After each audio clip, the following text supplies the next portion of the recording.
Charles Bronson was not shaped by confidence. He was shaped by limits. Limits teach faster than comfort ever does. When you grow up learning what cannot be crossed, you stop wasting time testing boundaries that don't move. Bronson learned this early. Not through philosophy. Through environment. In places where work damaged the body. And silence protected the mind. People didn't explain themselves. They measured. They learned when to speak. When to stay still. And when to disappear from attention entirely. Bronson absorbed that logic before he had language for it. That's why, later in life, people misunderstood him. They assumed his restraint was attitude. They assumed his distance was arrogance. It wasn't. It was calibration. Bronson didn't move through the world emotionally. He moved through it structurally. Most people react first. And think later. Bronson reversed that order. He observed. Then decided. Then acted. And often, acting meant not responding at all. This unsettled people. Because silence removes feedback. When there's no reaction, others don't know if they've succeeded, failed, or missed entirely. Bronson didn't offer that clarity. Not intentionally. Naturally. He never felt the need to reassure rooms. That he belonged in them. He didn't soften his presence. To be digestible. He entered spaces as he was. And let others adjust. That alone created tension. Not because he was threatening. But because he was immovable. Most environments are designed around flexibility. Charm is flexible. Apologies are flexible. Explanations are flexible. Bronson offered none of those by default. He understood something that many people never articulate. Once you start explaining yourself, you invite correction. Correction leads to negotiation.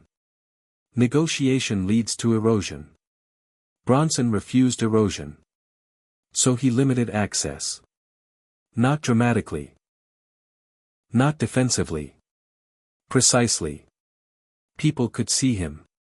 Hear him. Work with him. But they couldn't alter him. That boundary confused people. Some mistook it for hostility. Others for mystery. In reality, it was discipline. Discipline built from environments where losing control had permanent consequences. This is why Bronson didn't open up with age. People expect hardness to soften over time. They expect distance to close. But that only happens when hardness is defensive. Bronson's wasn't. It was functional. It worked. It kept him steady. In systems that rewarded performance over substance. Hollywood tried to read him. Tried to label him. Tried to turn his stillness into a marketable trait. Bronson didn't resist that process. He simply didn't participate in it. Participation would have required explanation. An explanation was never part of his survival model. He didn't see misunderstanding as a problem. He saw it as filtration. Those who needed him to be expressive drifted away. Those who could tolerate stillness remained. This narrowed his world. But it also clarified it. Fewer interactions. Cleaner expectations. Less emotional negotiation. People often confuse loneliness with absence. Bronson experienced it as space. Space to remain consistent. Space to think without interference. Space where nothing pulled at him. Demanding justification. That space had a cost. Warmth diminished. Closeness became rare. But Bronson had already learned.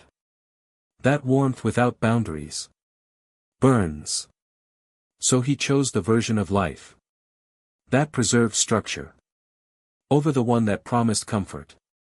He didn't romanticize this choice. He didn't speak about it. He lived it. And because he lived it consistently, people stopped trying to change him. They adjusted their distance instead. Some admired him. Some resented him. Most never fully understood him. But understanding was never the requirement. Stability was. Bronson didn't need to be interpreted correctly. He needed to remain intact. As Bronson moved through different stages of his life, one thing didn't change. His relationship with authority. Most people negotiate with authority. They adapt. They soften. They learn when to agree publicly and resist privately. Bronson never learned that dance. Not because he was defiant. Because he didn't see authority as something to please. He saw it as something to withstand. That difference shaped everything. When someone in power questioned him, Bronson didn't respond emotionally. He didn't push back. He didn't submit. He paused. That pause was often misread. Some thought it meant uncertainty. Others thought it meant disrespect. In reality, it meant evaluation. Bronson didn't answer questions immediately. Because he didn't assume they deserved answers. He decided first whether a response would change anything. If it wouldn't, he stayed silent. That habit unsettled people. Silence breaks hierarchy. When someone refuses to perform deference, authority loses its rhythm. Bronson never challenged power directly. He made it unnecessary. He didn't argue.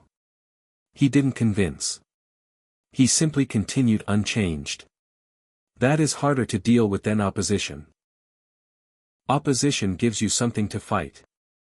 Stillness gives you nothing.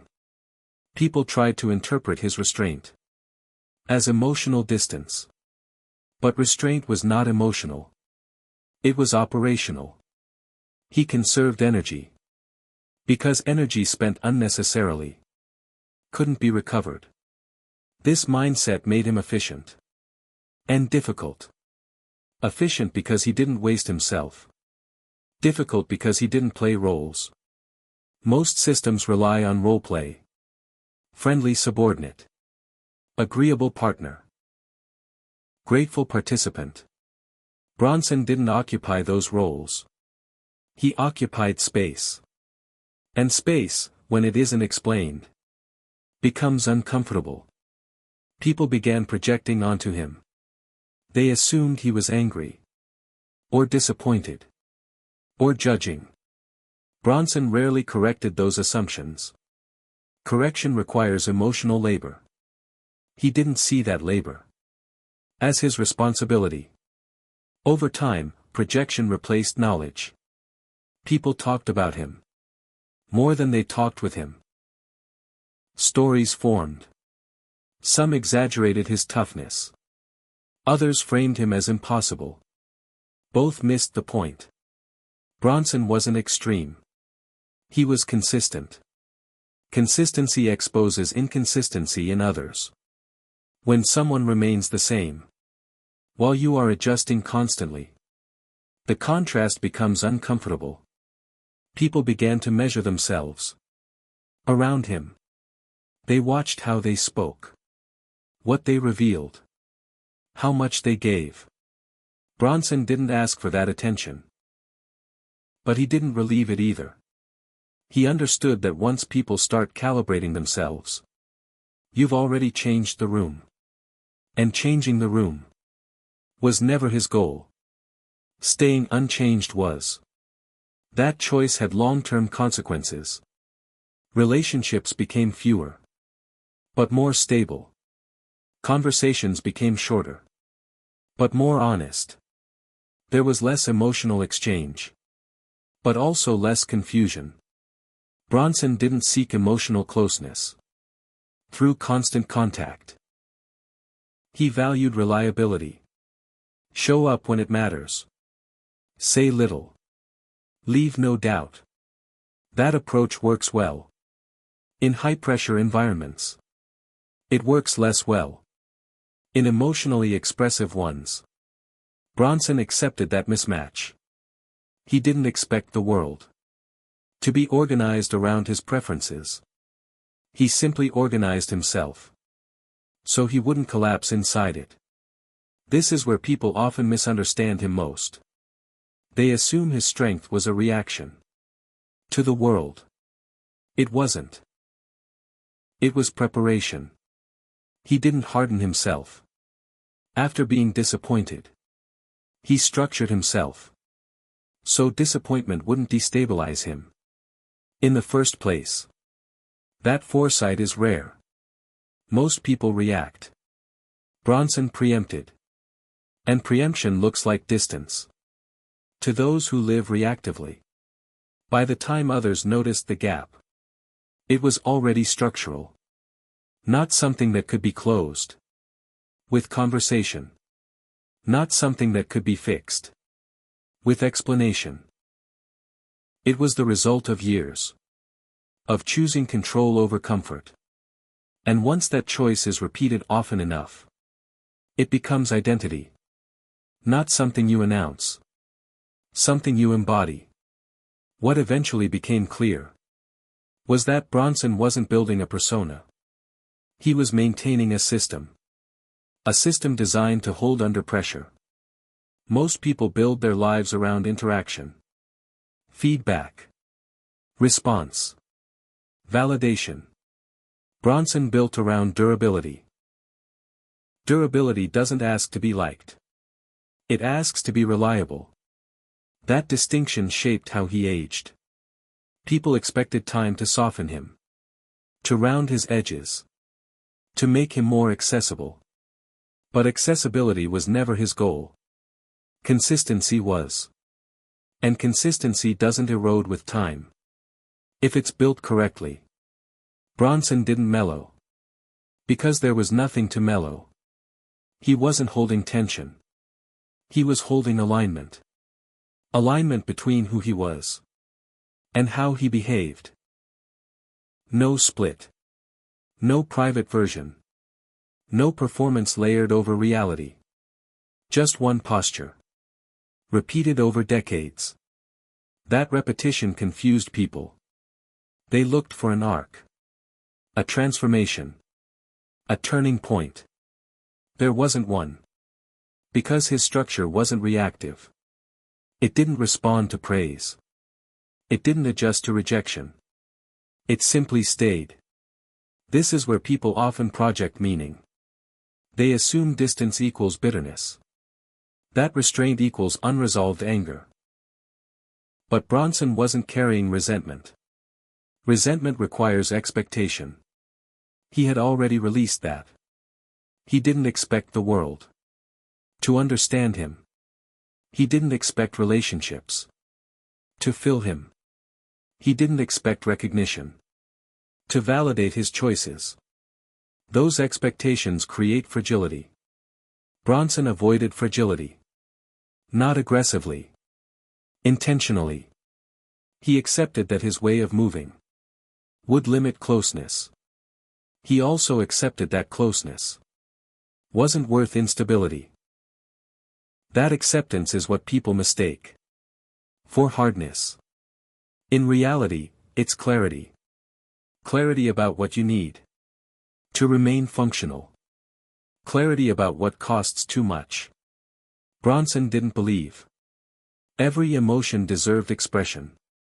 He believed some emotions were better contained, not suppressed. Contained. Contained emotion doesn't disappear. It stabilizes. It stops leaking into decisions, into reactions, into identity. That containment gave him presence. A presence people felt. Even when he said very little. Because presence doesn't come from words. It comes from coherence. When someone is internally coherent, their silence carries weight. Bronson's silence carried weight. Because nothing inside him was pulling in different directions. That made him difficult to read. But easy to trust. You always knew. What you were getting. No emotional volatility. No sudden shifts. Just a man who remained himself. Regardless of context. That steadiness is rare. And rarity often reads as distance. But distance wasn't the point. Endurance was. Bronson didn't live to be admired. He lived to remain intact. He didn't explain himself. Because explanation would have changed nothing. Those who needed explanations were never meant to stand close.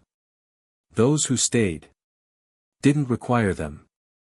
In the end, Bronson didn't leave a mystery. He left a pattern. A pattern of restraint. Of discipline. Of refusal to negotiate his center. Once you see that pattern, everything else aligns. The silence. The distance. The stillness. They weren't absences. They were structure. And structure, when built correctly, doesn't need explanation. It simply stands. That is why Charles Bronson never explained himself. Not because he was incapable, but because he had already built something that didn't require permission to exist. That was the metric. Everything else was optional. There is a misconception that men like Bronson are reacting to pain. As if distance is always a response. As if restraint is always a scar. In reality, his way of being wasn't shaped by damage alone. It was shaped by pattern recognition. Bronson watched how people lost themselves. Not suddenly. Gradually.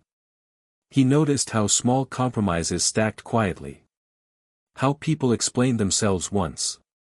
Then again. Then forever. Each explanation shrinking them slightly. Each justification handing over authority. He saw how quickly identity became negotiable. Once approval entered the equation. And he decided early. That negotiation would not be part of his life. That decision wasn't emotional. It was logistical. He understood that the more surface area you expose, the more points of pressure the world can apply. So he reduced surface area. Not to disappear, but to become harder to move. This is why attempts to reach him failed. People approached him emotionally. But Bronson operated structurally. They offered feeling. He evaluated stability. They sought connection. He assessed consequence. Those are different languages. And when languages don't match, misinterpretation feels personal. People assumed he didn't care. He cared deeply. He simply cared selectively. Selective care looks like indifference. To those who distribute emotion freely. Bronson didn't distribute. He invested. An investment requires limits. This approach removed chaos from his life. No emotional whiplash. No sudden reversals. No need to repair damage caused by impulse. But it also removed spontaneity. Moments that happen only when you're willing to be temporarily unguarded. Bronson knew that. He accepted that trade consciously. Because unpredictability had never rewarded him. Stability had. Over time, this created a strange effect. People around him began to self-regulate. They spoke more carefully. Promised less. Performed less. Not because he demanded it. Because inconsistency stood out. In his presence. Bronson didn't raise standards verbally. He embodied them. An embodiment is far more demanding than instruction. You can ignore advice. You can argue with criticism. You cannot negotiate with consistency. Consistency forces a choice. Adapt, or step away. Most stepped away. Not angrily. Quietly. Bronson never chased them back. Chasing would have meant valuing proximity over alignment. He never did that. He preferred fewer connections. That didn't require maintenance. Over many that demanded constant adjustment. That preference made him look solitary. But solitude was not the objective. Control was. Control over his time. Control over his reactions. Control over what entered his inner space. Bronson didn't seek isolation. Isolation was simply the byproduct of a life that refused unnecessary access. And once that system was in place, there was no reason to dismantle it. It worked.